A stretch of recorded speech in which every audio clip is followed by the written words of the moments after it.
Retina biology olympiad পরীক্ষা ইনশাল্লাহ আগামী 25 তারিখ অনুষ্ঠিত হবে, 25শে মে। তো তোমরা অনেকেই পরীক্ষাটা দিবা।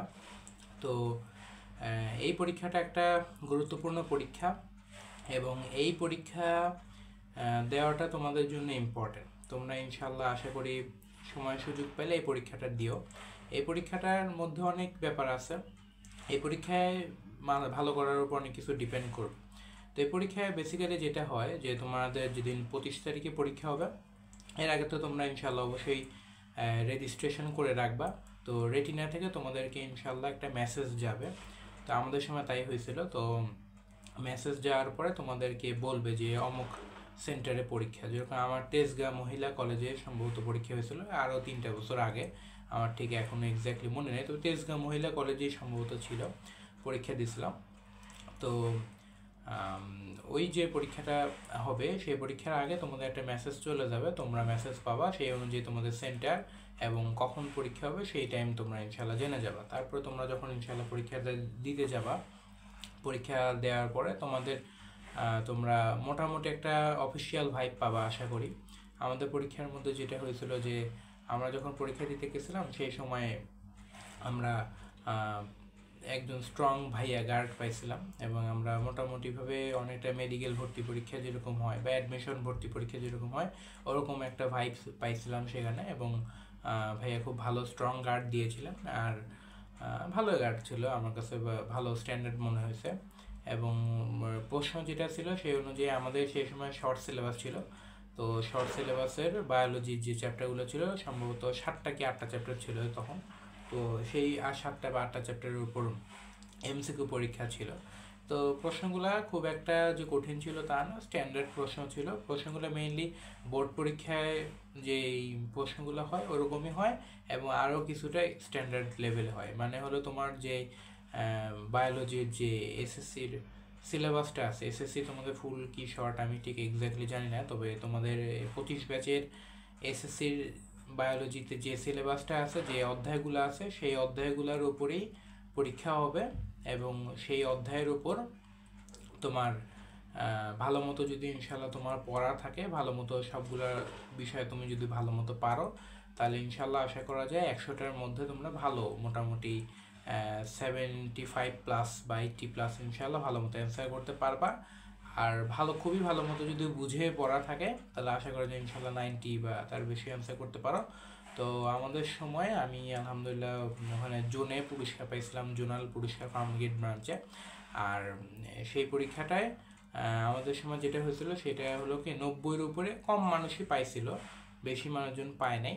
তবে 80-র উপরে মোটামুটি অনেকেই পাইছিল। তো তোমরা ধরে নাও যে আশা করতে পারো, এটা আবার ডিপেন্ড করে যে এক এক ব্যাচের প্রশ্ন এক এক রকম হতে পারে। তবে তোমরা মোটামুটি ধরে রাখতে পারো যে 75 বা 80-র উপরে অনেকেই পাবে।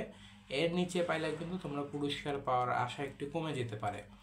আর যদি ইনশাল্লাহ 80 বা 85+ পাও তাহলে সম্ভাবনা বাড়তে পারে, তবে এমন না, শিওর না, এরকম হয়তো নাও হতে পারে। যেরকম আমার জানার মতো কোনো একটা ব্রাঞ্চে সেই বছর 86 পায়ও একজন পুরস্কার পায় নাই। কারণ হলো সেই 86-র চেয়েও বেশি পাইছিল সেই ব্রাঞ্চে। আবার দেখা গেছে অন্য একটা ব্রাঞ্চে তোমার দেখা গেছে যে 75-72ও একজন পুরস্কার পেয়ে গেছে, কারণ সেখানে আবার যেহেতু এখানে জোনাল পজিশনের ব্যাপার আছে, তো সেই অনুযায়ী এটা হতে পারে, এটা মেনে নিতে হবে। তো এটা হলো পুরস্কারের বিষয়। আর যদি পরীক্ষার প্রশ্ন বলি, প্রশ্ন তো বললাম যেটা তোমাদের এসএসসির যে বায়োলজির যে চ্যাপ্টারগুলো আছে সেই চ্যাপ্টারগুলো থেকেই মেইনলি প্রশ্ন হবে, আর খুব বেশি অ্যাডভান্স লেভেলের প্রশ্ন হবে না। তোমরা এসএসসির বইয়ের মূল পড়াশোনাগুলো যদি ভালো মতো পড়ে থাকো তাহলে ইনশাল্লাহ মেইনলি পারবে আর কি। ওগুলোই আমি বলবো যে পরীক্ষার আগে যদি ভিডিওটা দেখে থাকো তাহলে অবশ্যই যে কয়টা দিনই টাইম আছে যদি ভালো মতো পরীক্ষাটা দিতে চাও তাহলে অবশ্যই বলবো যে তোমার এসএসসির বায়োলজিতে যে চ্যাপ্টারগুলো আছে সেই চ্যাপ্টারগুলো একবার ভালো মতো আরেকবার রিডিং পড়ে ফেলতে পারো বা একবার রিভিশন দিয়ে দিতে পারো। এতদিন যেহেতু আলহামদুলিল্লাহ এসএসসি পরীক্ষাটা কমপ্লিট করে আসছো, এইটা করলে ইনশাল্লাহ ভালো হবে আর কি। আর একটা কথা বলবো অবশ্যই, সেটা হলো যে আমার অভিজ্ঞতা থেকে যে যারা সেই পরীক্ষায়, যদিও সেটা এসএসসি লেভেলে একটা পরীক্ষা ছিল, কিন্তু যারা সেই এসএসসি পরীক্ষা ভালো করছে পরবর্তীতে দেখা গেছে যে তারা অন্যান্য অনেক জায়গায় চান্স পেয়েছে। যেমন আল্লাহর রহমতে আমি মেডিকেল আসছি, তারপরে আমি যাদের সাথে সেবার পুরস্কার পাইছিলাম, আমার অনেক পরিচিত বন্ধুরা ছিল, তো তারাও মোটামুটি অনেক জায়গায় ভালো চান্স পাইছে, অনেকে ভালো মেডিকেল চান্স পাইছে, ঢাকা মেডিকেলও চান্স পাইতে দেখছি।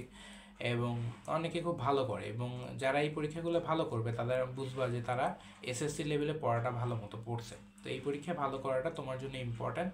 যদি খারাপ হয়ে যায় তোমার পরীক্ষাটা, তাহলে তুমি এটার উপর আর কাজ করো।